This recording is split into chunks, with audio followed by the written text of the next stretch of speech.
Hey, welcome everybody to the Strive Summit podcast. Today with me, I have Mike, and we are getting relaxed today. Mike, why don't you go ahead and introduce yourself? Hello, I'm Michael Freiert. I'm the BIM manager for Pope Design Group in St. Paul, Minnesota. Uh, but what, Alex? What else do you want to know? Where do you want me to run with a short bio here? Where are you at? You're in Minnesota. You got kids? Yep, got kids. I've got a daughter in first grade. Live out in the suburbs. Have a wide variety of crazy interests outside of work. I mean, you can't see the electronics prototyping station quite behind me, but there's 3D printing stuff, keyboards. I don't currently have any fish in the aquarium behind me. There's orchids over there. I garden. I do see a UFO poster behind you. Yeah, that's old X-Files. That's a poster from college that as I was clearing stuff out to set up my office during the pandemic, I found sifting through all the crap that hadn't been unpacked yet. I'm like, oh, I know just where this needs to go, and I'm in a basement office. Let's see if anybody gets the joke.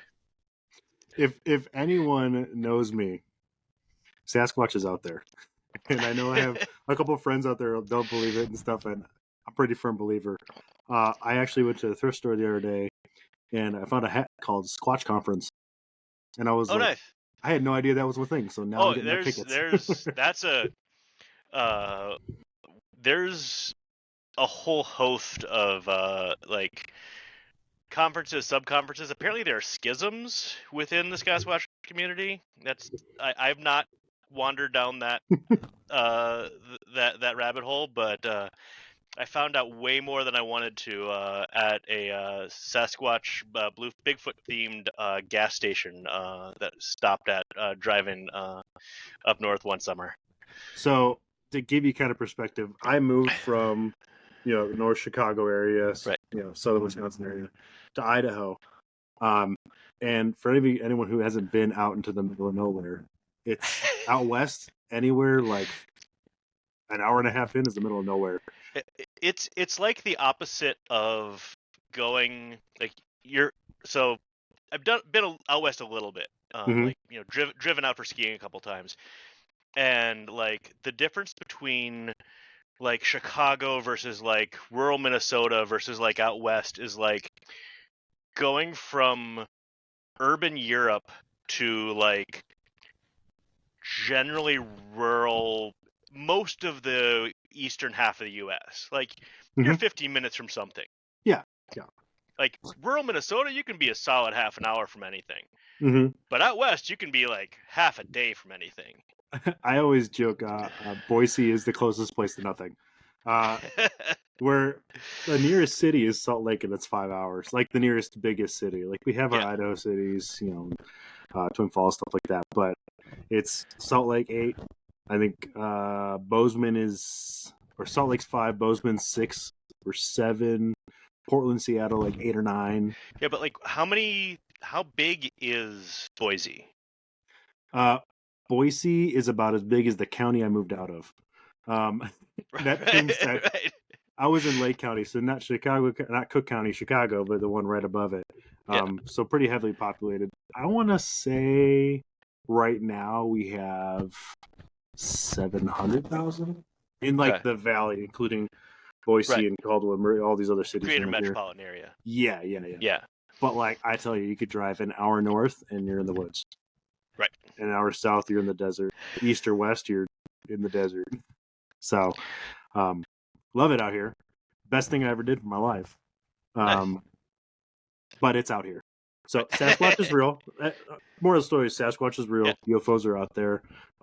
Welcome to Joe Rogan Podcast. No. Boy. Mike, I want to know, how you got to where you're at today. So first off, this might be rude to say, but how old are you? 45, 46. It changes every year. It's hard to keep track. 46. Where did you start? Was it in high school you got inspired? Was it middle school? I don't know. I don't remember not... Looking back, and I've sort of noodled on like how I got here. Like, there's a number of spots where I can be like, oh, this was a turn. But like looking back, I can't think of a point at which where I've ended up doesn't make sense for where I thought I wanted to go. It's definitely not where I expected to go, not where I thought I was going to go. But so BIM management in general is for those who are not AEC geeks, architectural or engineering construction, is taking the idea of all of the information we have about a building and making it accessible to all the parties who need it.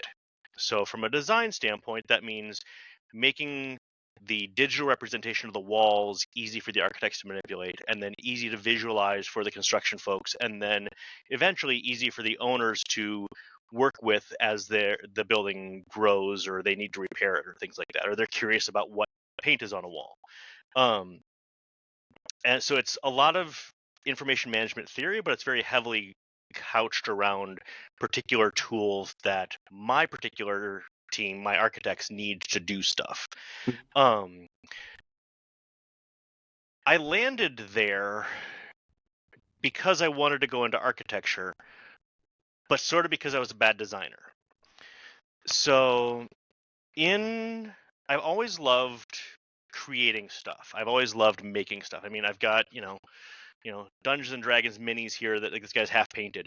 You can see that, painting stuff behind me because I like to make things. The 3 of the keyboards back there I built nearly from scratch.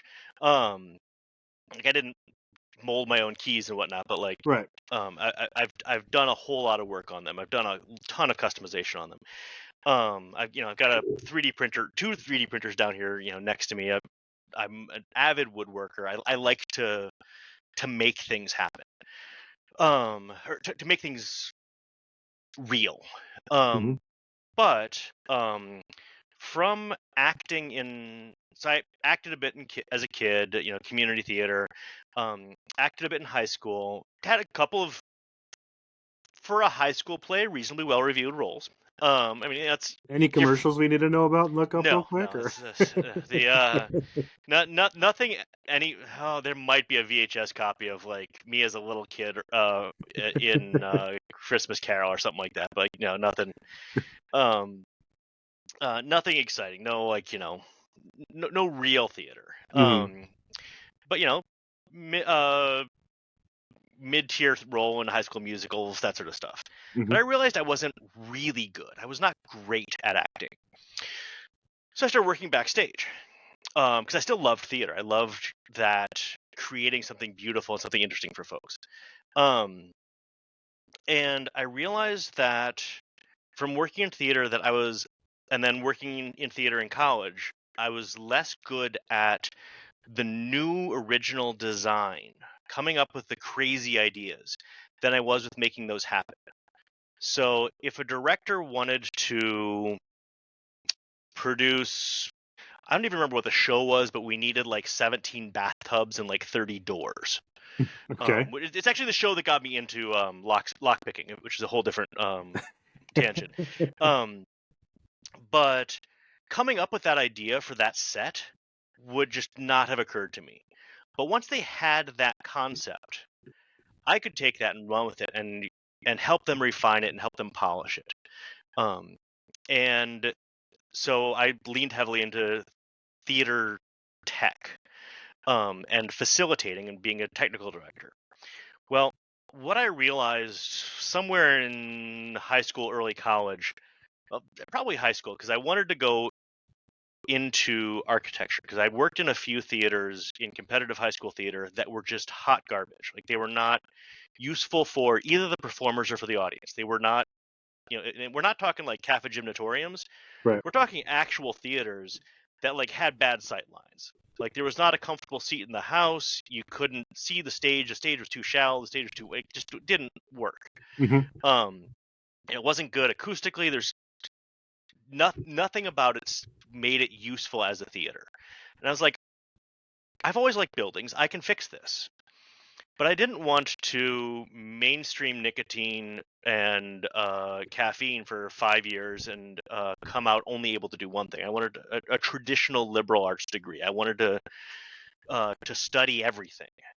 I wanted to be able to problem solve.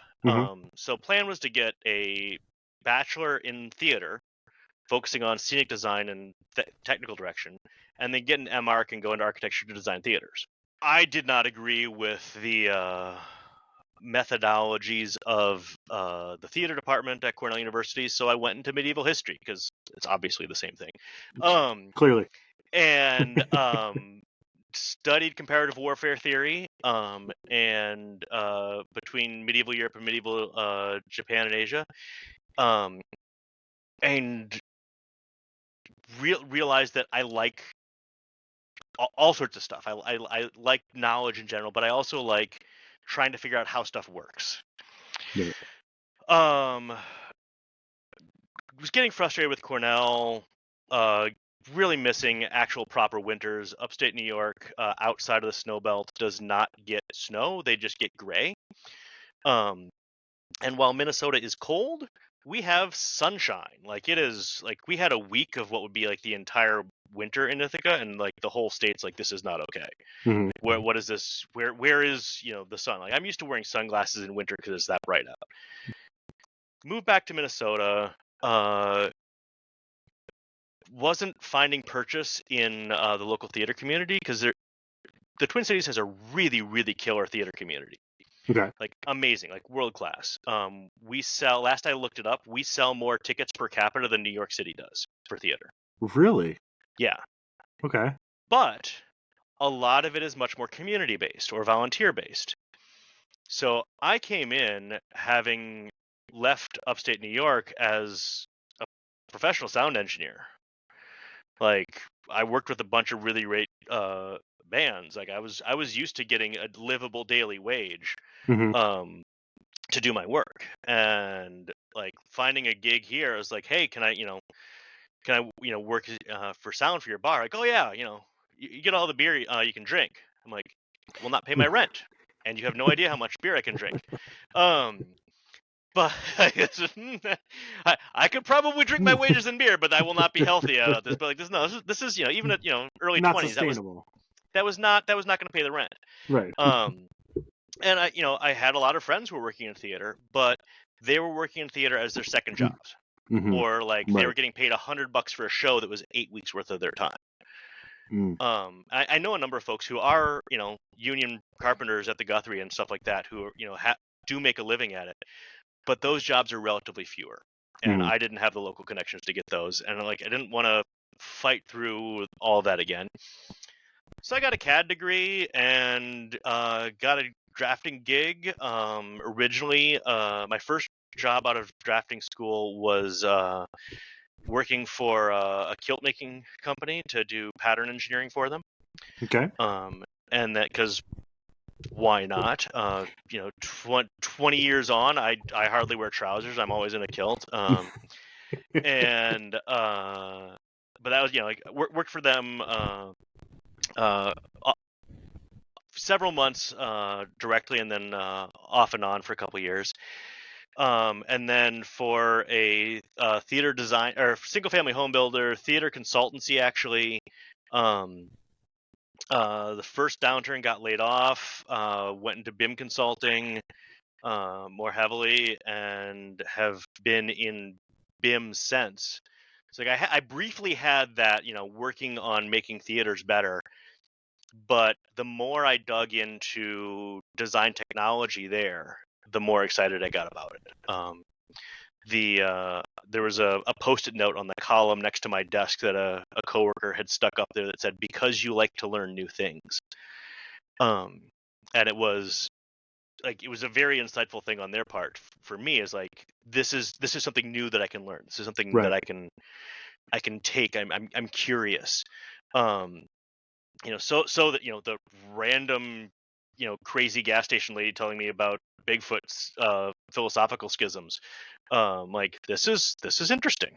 My wife is like, "You're talking to her? We need to leave." I'm like, it's better than me buying another pound of beef jerky that we don't need. Like, might as well chat with the locals. So I ended up finding in architecture a very similar role as what I found in theater of supporting the creative stuff. So, when a designer would come to me with like, "Hey, how do we do this in Revit? How do we do this in Rhino? How do we do this?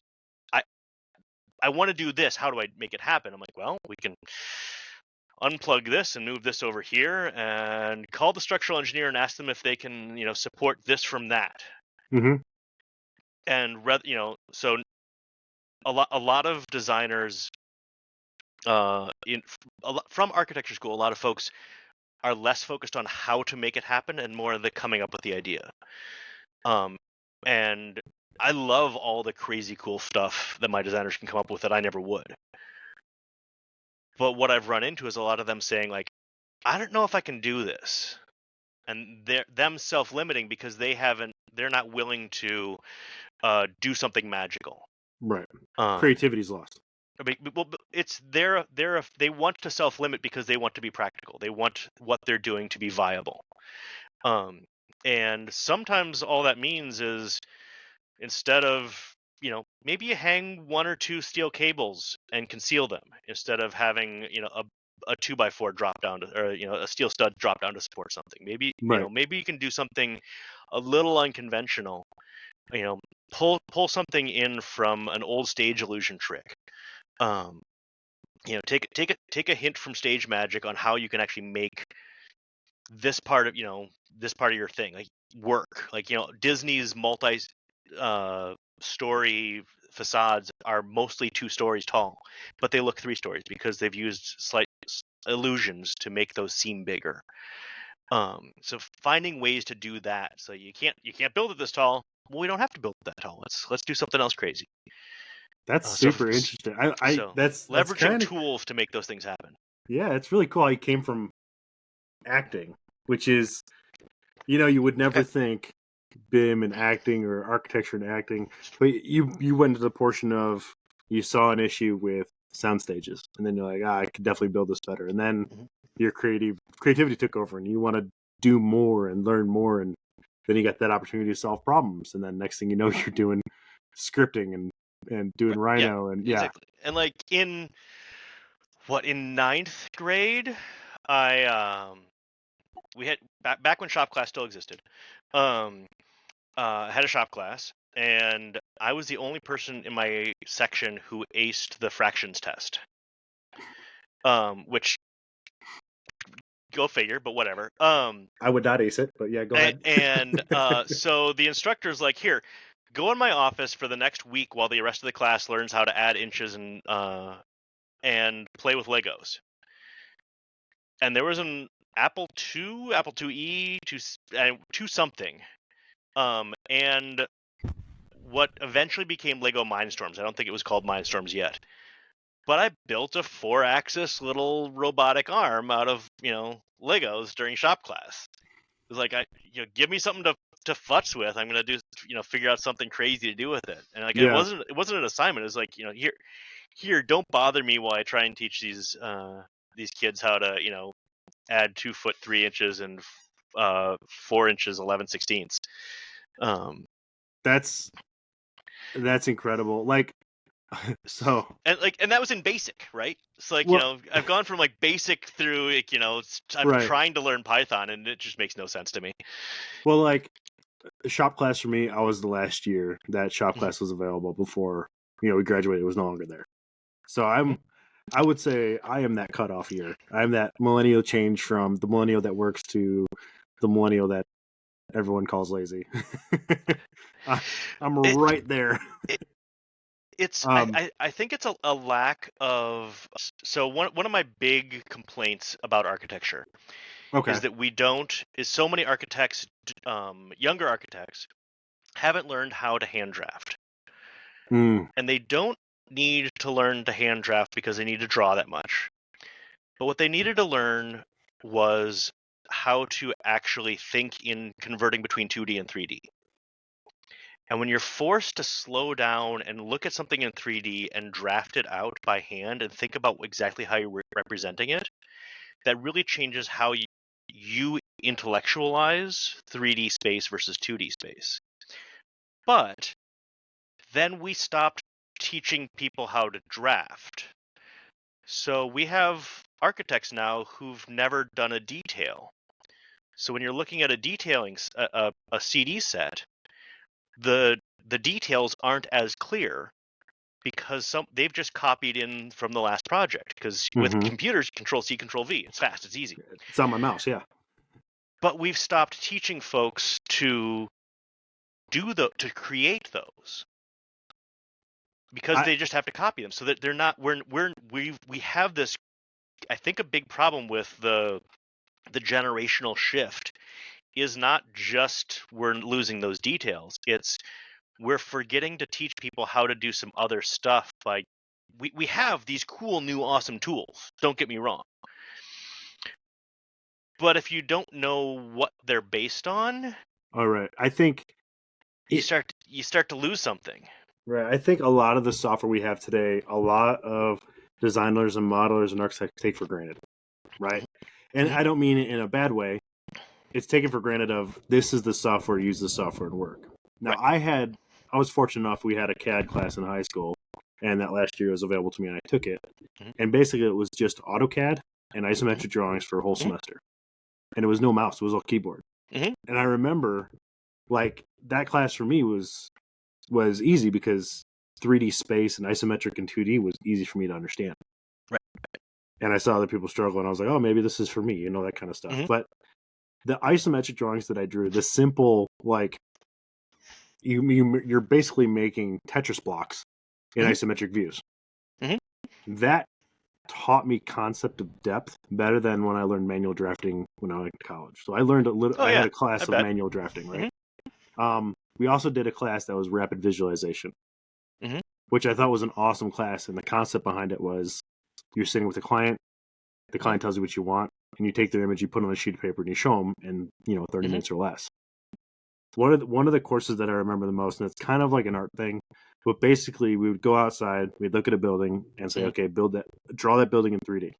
And so you start with your building and your perspectives and everything like that. Now in Revit, my background is also mechanical drafting, so fractions was not my thing. I tried to avoid construction at all costs. I thought I was going to be Tony Stark. Never happened. So when it comes to modeling in Revit, 3D concepts were very easy for me to understand. I can understand depth. I understand that, like, hey, when this part moves in the model, you got to check the part way below. So you weren't one of those mechanical drafters who puts all the ducks at 4 feet? Oh no! There's a if you guys don't know, there's a little button up there or a little ribbon you could kind of fill in what you want. That is also, I don't want to talk about too much issues and stuff here, but I do want to talk about the concepts of training and learning. And my job now is to train and educate, people in Revit. I love that. For those who are using Revit, there are modify commands with every other command. So if you hit duck, your ribbon turns green, and there's modifiers below it. And the reason I say that is a lot of people who architects, for instance, don't learn Revit in college. Or if they do, they only learn it for certain parts. Yeah, engineers, MEP guys, they don't learn Revit. Going back to the folks we need to teach people more. But we also need to think about what we're actually teaching. So like when 20 years ago, a new intern architect was hand drafting or working in CAD to draw up a new detail, they weren't just learning how the line styles worked and the layers worked in AutoCAD. They were learning how that assembly works in a building. And that was important. When you used the keyboard commands for the command line shortcuts in AutoCAD, or the drop-down menu, when you click the menu and it dropped down the entire freaking 30 different commands, and you have to fish through to find the right one. What you were learning was not, okay, I want this particular one that's halfway down. you were being exposed to 29 other ideas, 29 other commands. The problem with the ribbon, which I think is probably like the worst thing to happen to UI and UX and software training in the last, possibly ever, is that contextual commands never show you anything else. You only see the 5 commands you need, that it thinks you need. So there are, I forget how many 100 or 1,000 commands that still, or at least last I looked and last I asked about it, still exist in the Revit code that you could get to with a like hotkey shortcut, but you can't get to anymore because there's no button for them. I'm trying to think of a command because a lot of them are ones you don't use, so they're not the ones you use commonly. But you think about the folks who are AutoCAD gurus. Oh. Like I've been beta testing AutoCAD for 20 years. Like I have forgotten more than many people will ever know about it. But I'm hot garbage with it now. Like I literally have forgotten most of that. But there are commands that I will go to like other CAD managers. I'm like, hey, I need to do this thing. It's not overkill. It's something similar. What's it called? And they're like, what are you talking about? And they will have, if they didn't start back in the command line AutoCAD days, they will have no clue. So like I need somebody who is like at least 45, if not 55, to answer that question. Or like is the like hyper focused support guy who knows all of those things. Like it's not that knowledge is just gone. Those tools exist. But it's like when we look at, I don't have any. Usually on my desk I've got a few old arcane tools. Oh, I know what I can grab. Hold on. Arcane tools. Yeah, the thing about AutoCAD, I'm gonna keep talking. The thing about AutoCAD is like, I remember when I was doing AutoCAD, I was a keyboard shortcut. Like I'd touch my mouse maybe to move it over once in a while. But since I learned how to draw lines and stuff using coordinate systems on CAD, which is easy because it's 2D and it's XY, right? Right. And you have your set increments and you can do what you need to do. I'd be working on the keyboard, setting my commands, doing copies and stuff like that. With Revit, well, I'll say I moved from AutoCAD to SolidWorks. And I still think SolidWorks 2013 still has the best hotkey dynamic ever. And I wish it would come back and just be amazing because it was a mouse, kind of like if you held your right click down or your center scroll, you can set as many keys as you want around your mouse. I think it was up to... It would spawn up a wheel. Yeah, and you had so many options. I think you can increase it too. And all you had to do was run your mouse through that option, like move it in that direction and release the button, and you'd be in that command. Oh, nice. Oh, amazing. I remember seeing it and playing with it. I remember clicking on it, but maybe mouse into it was Any developers out there that want to come up with that for Revit, I'll pay for it. But it's like, yeah, what do you got? This is a lining dotting tool. So you drag this along the paper. Okay. And the little wheel here, I'm missing the setup item for it. Oh no, it runs along your ruler. And as this goes along, it raises and lowers your dotting pen. So this is a dip pen. You dip in your ink and you roll it along your paper, and it goes doot doot doot doot doot, and makes dots. Did you have dash line ones and? Oh yeah, so there's different wheels for different line patterns. If you guys out there listening right now, I have a little bit of a collection of old school drafting tools because I find them very awesome and unique. Mine are just calipers at the moment, but I have a lot. What was a Pocket Buddy one? What was that one? It was like this big. Yeah. No, I just grabbed one particular set over here that I knew had that in it. I don't have a big or interesting collection of drafting tools. Yeah. But those, understanding where we came from, like history major, good, bad, all sorts of fun divergence and learn stuff that doesn't apply to you and figure out how it applies to you. Because you'll learn cool things like that. Mm-hmm. Being excited about random stupid stuff is how I ended up speaking in Dublin about a chicken coop, right? So like you don't, just because something doesn't seem immediately useful to you, figure out what it does and tell your friends about it. Mm-hmm.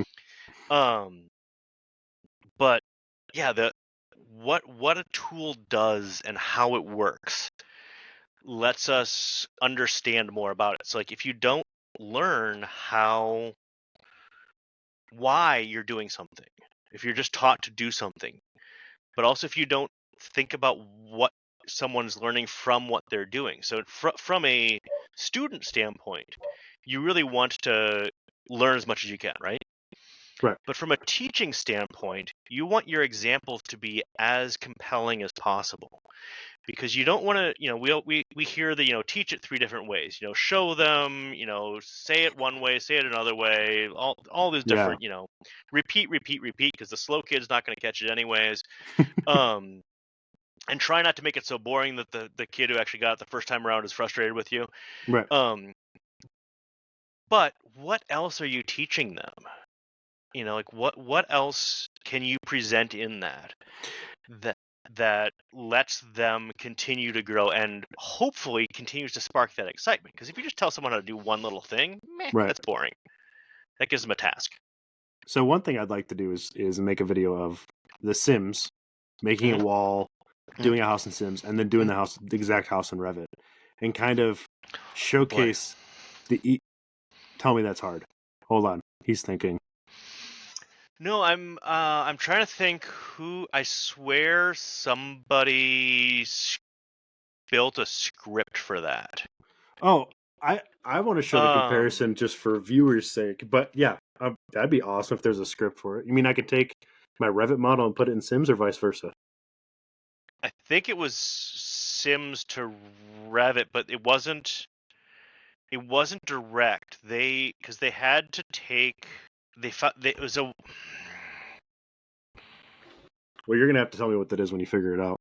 It was like a export the Sims geometry and then run that through something else that was able to create it from Revit. I think was, and I want to say it was one of those stupid Dynamo tricks that has no, like build wall from face or something like that. Yeah, but like it was like the logical, like, well, we can that's it, like, we did it once, let's do it 5,000 times and see what goes wrong. Yeah. Or let's dump 60 hours into this task that would take us, realistically takes a normal human 13 to accomplish. No, that's interesting. I recently I think it was Sims. Well, I talked to Valentinovas. He was telling me there's a guy who took Minecraft. No, he was building cities in Minecraft or whatever. Okay. Or there's a Revit to Minecraft kind of back and forth. And I mean, that's pretty believable. The community in Minecraft is pretty creative. Yeah, I've heard about that one. There's a couple of it's not. Oh, was hanging out with him at Autodesk University this year into the wee hours, and I'm blanking on what it was. They ported what the source game was that they ported their office into. Okay. But they built an engine to convert, or either they rebuilt or they built an engine to convert from, to pull their office into. I want to say it was Counter-Strike, but that seems wrong. Oh man, we're not getting into that today because I could talk. It doesn't matter if it's not Doom. If you can't do it on Doom, because Doom will play on anything. It's gotta be. Revit to Doom. That's what we need. That's what we need. Is we need a Revit to Doom port, so you can take your project and play it as a. Because then you can play it on your phone, right? I think so. I'm already trying to think of what I can remake to play Doom in. I got a couple of projects I'd like to play Doom in. Right. No, that's awesome. So you are a gamer. I used to be. I got better. I played EverQuest back in the day, reasonably competitively.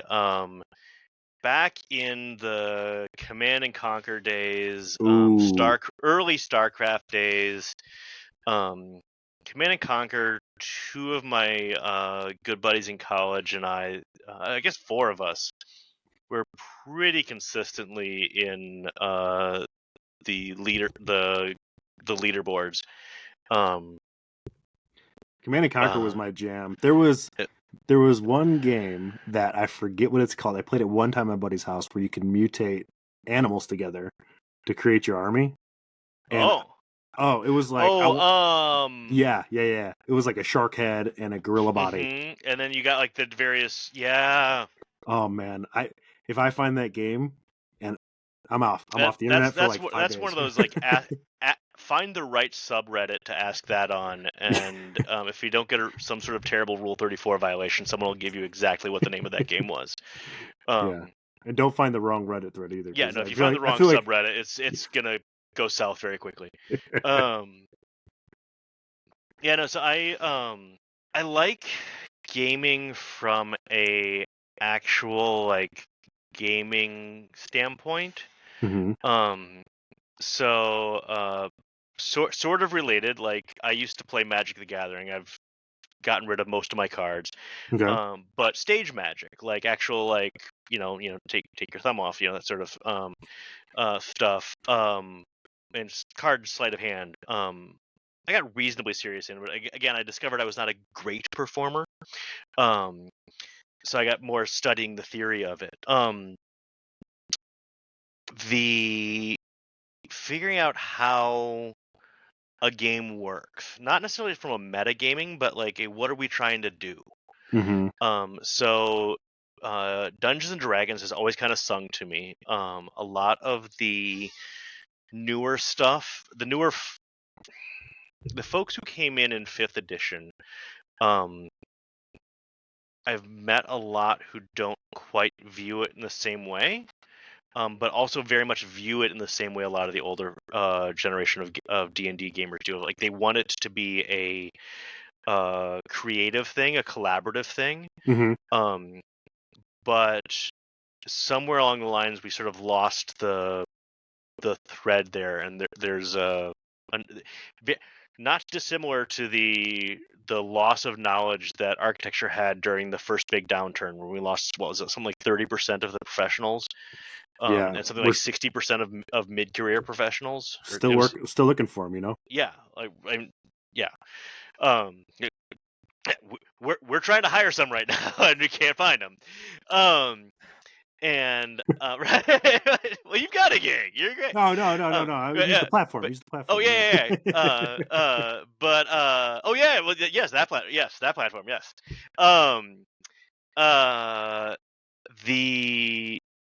There's just this sort of disconnect of generation, and it's kind of been a theme. It's a fun theme. But it's been a transition from some folks want to play against the game, and some folks want to play the game.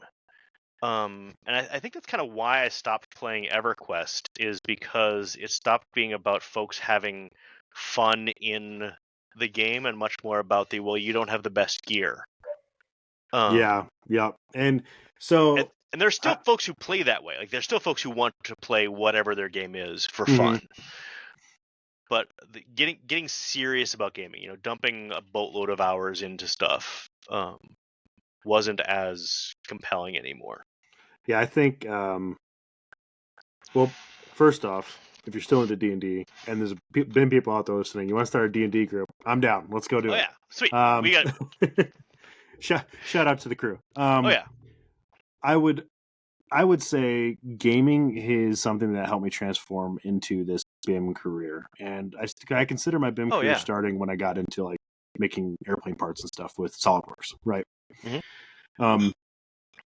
BIM is building information modeling. I think it's any project or model information modeling. I mean. Oh yeah. Well, I mean that's anything that goes into a building comes out of it, right? Or even I did pinball machine parts before. I've made targets, and on lunch breaks I played for an hour on all these games for free, and that was great. It was an awesome experience. I did SolidWorks. I did 3D printing. I had a MakerBot 2 FDM printer. I got I got a Did you ever have a cupcake? yes, MakerBot cupcake? Did you actually yes, ever get a print out of it? no. All I've right, see. so I was early to the print game, so Solid Mhm. Doodle when that was a thing, and they came out the Solid the mini one. Mhm. I was on the wait list. I bought it when it came out. Still doesn't have it to work, and it's for sale on Marketplace. If you want to look it up and buy it, it's all yours. I did buy what do they call those? Resin printers. Yep, that's And I don't know if you can see it in frame. That's back over here, yeah, and the drafting kit that I just ran over and grabbed is sitting on my Ender 3 right now.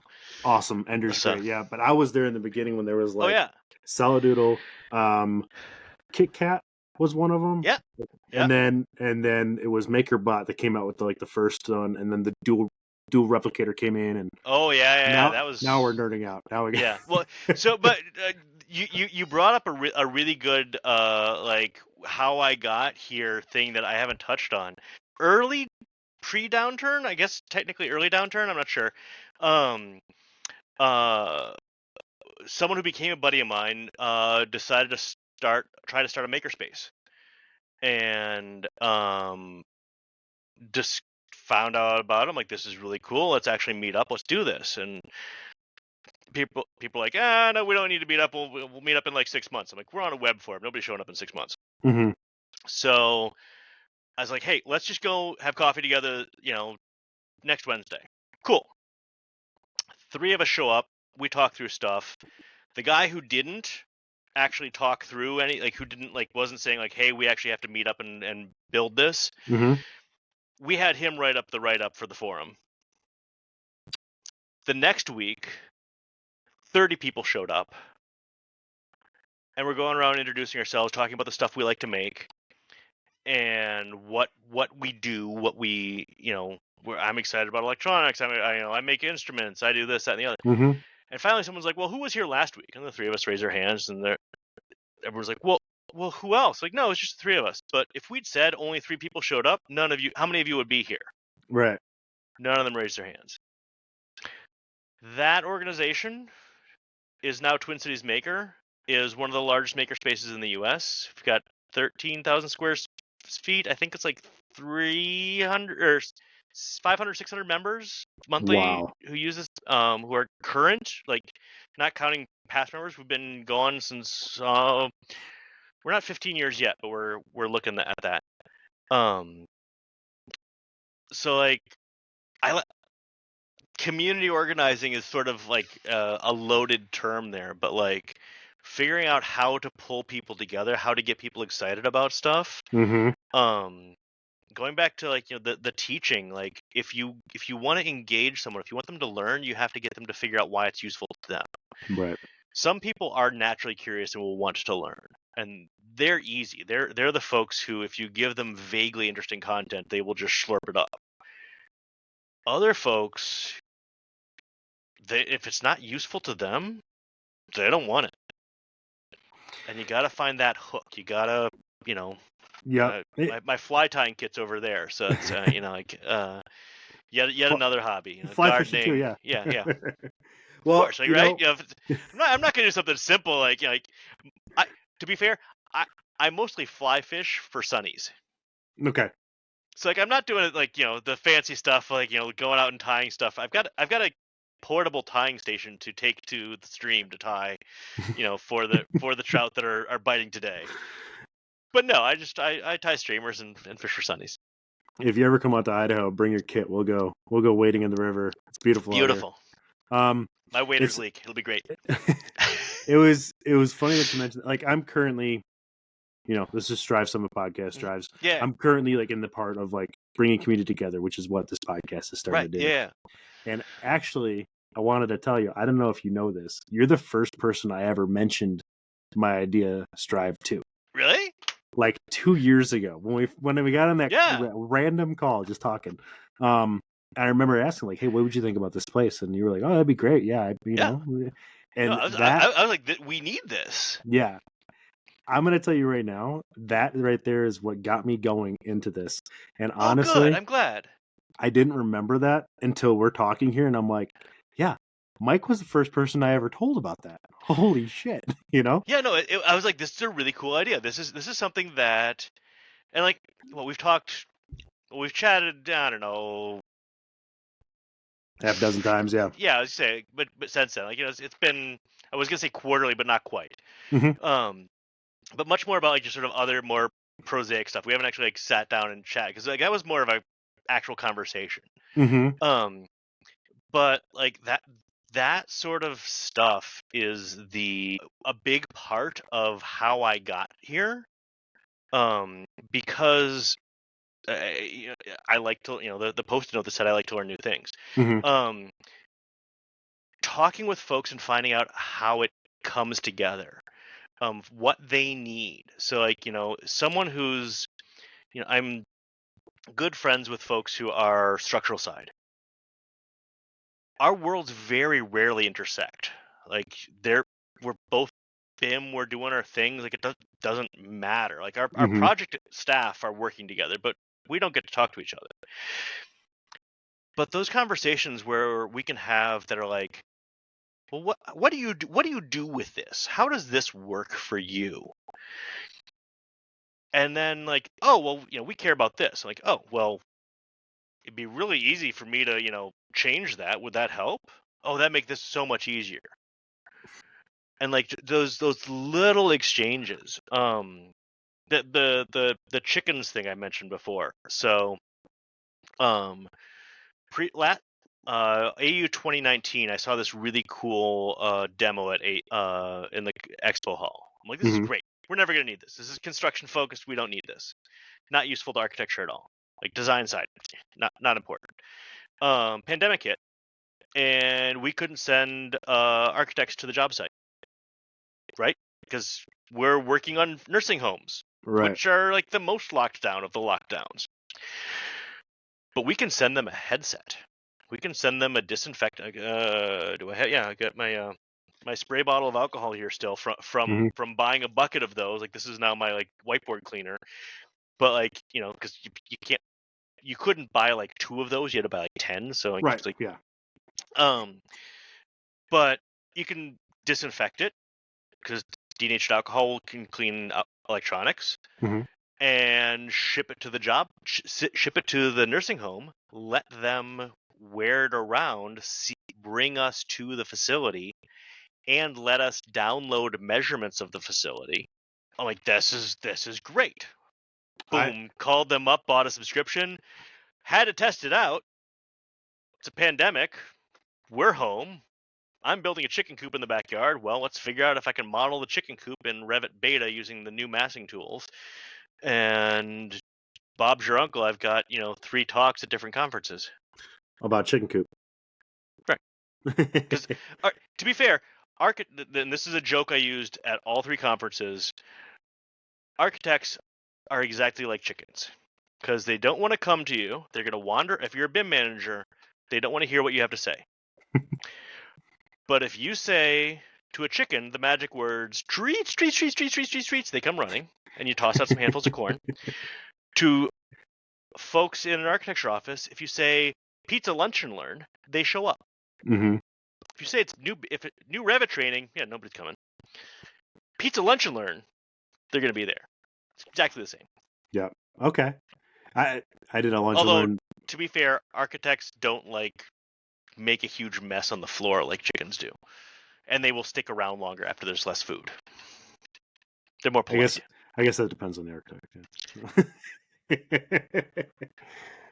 Well, Mike, I love having you on. If there's something, anything that's going on with you, you want to promote anything, what's Well, happening? I know most folks have heard by now that Built North America is not happening.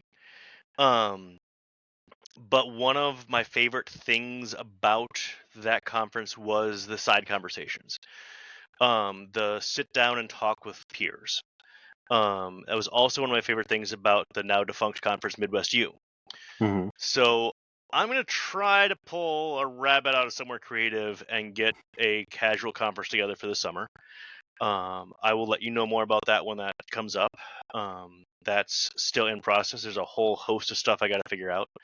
I've got a crew working on that with me, small crew because there's not that many moving pieces that we can really spin off to folks. But if somebody's really excited about that and wants to help out, can definitely use a few extra hands on that. And the other one is last year I guess technically 2 years ago I ran the poll, and last year I presented at BCS a study of BIM overhead roles, like how much BIM you actually need.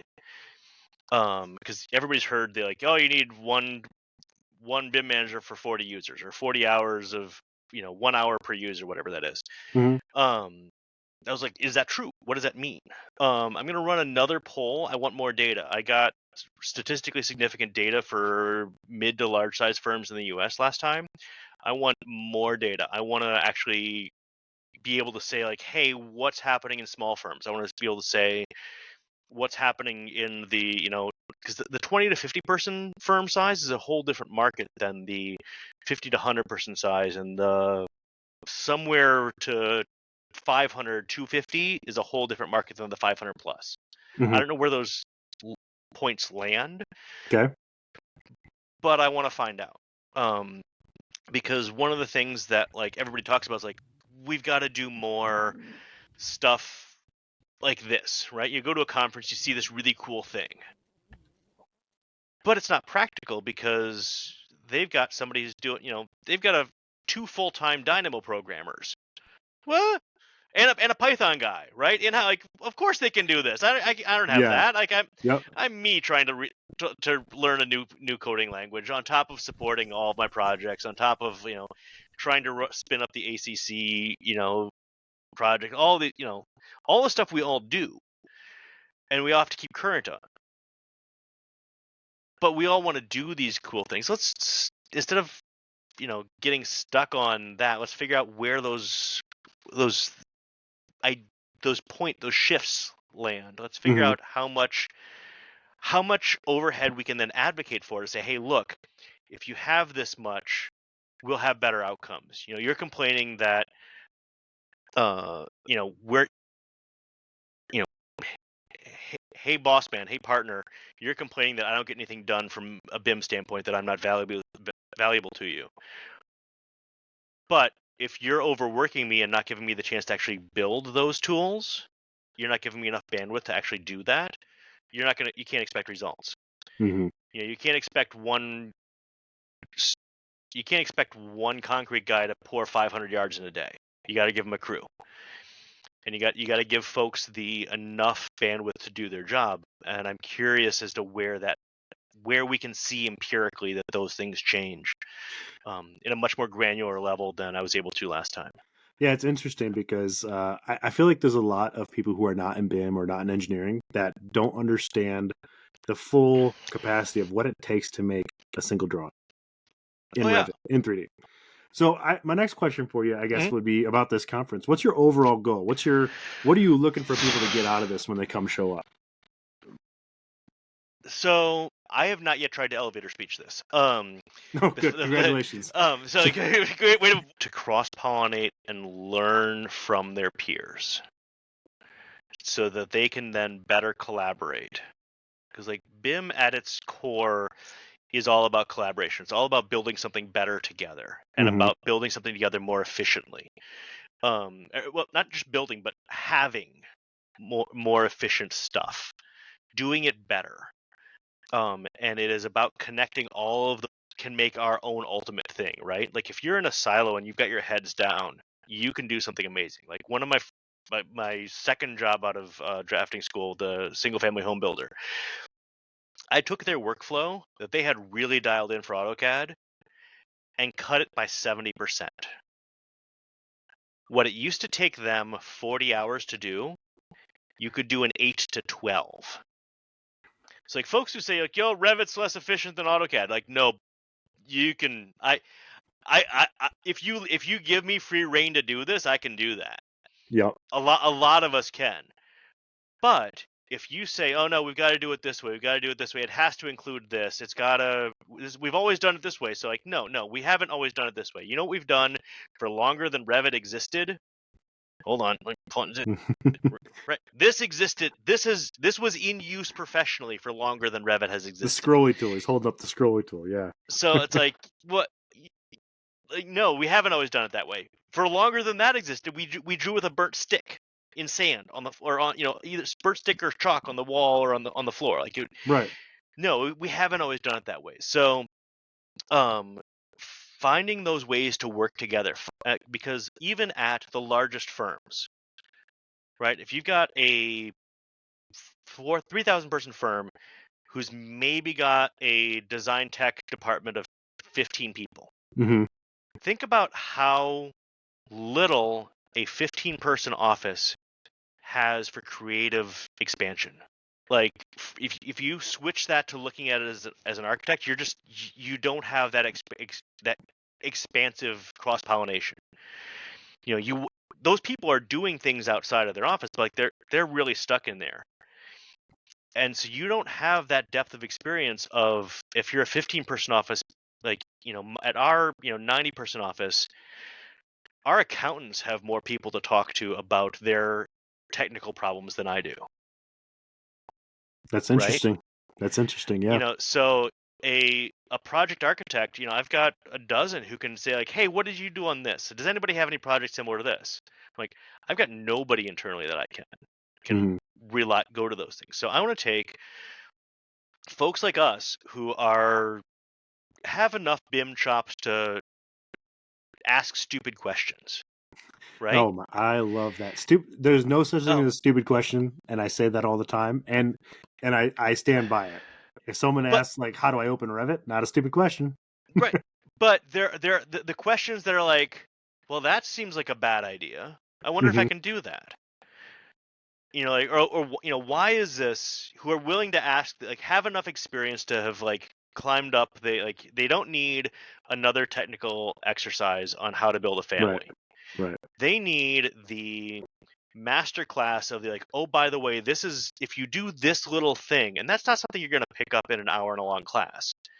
It's something that you're going to pick up by sitting and talking about the problems you have building one particular thing and talking with other like-minded peers, because somebody's done it. Yep. So I want to get 100, 300 of those like-minded peers together in a room, because it needs to be a large enough volume that people actually have stuff to share. And I don't want it to be just a small group. Small groups are great for certain discussions, but I want this to be a more free-form group. And sit down and talk about stuff. Right now what we're looking at is, on this table there's going to be a flag that says design technology. On that table there's going to be a sign that says Revit families. On that table there's going to be a sign that says XR. Go to that corner of the hall and talk about it. And in a couple hours we're going to take the flags down and change it. That's awesome. And it's not going to be there may be a facilitator leader per session. We're not sure yet. We're still trying to dial that in. But that's not going to be a here's Alex, he's going to talk about duct sizing for the next hour and a half, and then you can ask him questions for 5 minutes. It's going to be Alex is going to talk about his frustrations with duct sizing, and then we as a group are going to talk about that for, I don't know, 30, 90, 120 minutes. Right. It's very much how Minnesota Revit Users Group used to run. So MinRug used to be the largest Revit user group in the world, largest Autodesk user group in the world. And it petered off, but the general shtick of those meetings was somebody present for 15 minutes. It's not a huge, long, complex presentation, but somebody present for 15 minutes, and then we'd talk about it. Yep. And we'd have 20, 30, 40 people in those rooms chatting about what worked for them, what didn't. And I was early on in my career in those, I'm going to say, glory days of that organization. It also died. It died pre-downturn even. But we had a bunch of really, really knowledgeable folks doing really, really crazy stuff, and it let a lot of us grow. And you want to bring that community back, and I get that. I think the conference is a great way to do it. Yeah. That's awesome.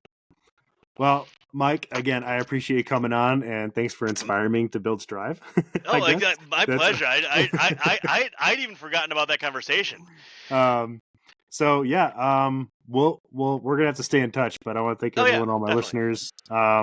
If you're enjoying what you're listening to, like, subscribe, follow Strive, and hopefully we're posting every week, and you'll get a new person, or maybe Mike will be back on here to talk again.